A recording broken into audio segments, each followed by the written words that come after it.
Syederalun Polres Aceh Barat Daya mengamankan AR 30 tahun, warga salah satu kampung di Kecamatan Babahrot, yang diduga memukuli MA 40 tahun yang tak lain adalah ibu kandungnya hingga meninggal dunia. Peristiwa berujung maut itu berawal dari pernikahan siri sang ibu dengan SR 49 tahun yang tidak mendapat restu dari pihak keluarga termasuk anaknya AR. Cekcok antara AR dan SR telah berlangsung sejak 2 tahun silam.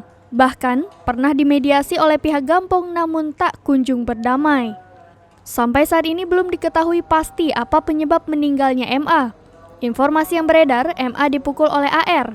Namun ada juga warga menyebut MA meninggal akibat terjatuh ke aspal saat SR mencoba melarikan diri dengan mengendarai sepeda motor bersama MA seusai melihat AR memegang kayu.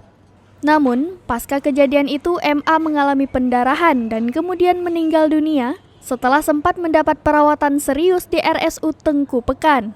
Kapolres Abdia AKBP Muhammad Nasution SIK melalui Kasareskrim Ibtu Rifandi Permana mengaku belum dapat memberi keterangan karena sejauh ini pihaknya masih memeriksa sejumlah saksi termasuk SR dan AR untuk mengetahui keterangan sebenarnya.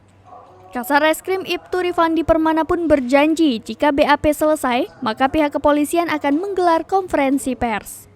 Dari Blang PD, Rahmat Saputra, Seram Beyond TV.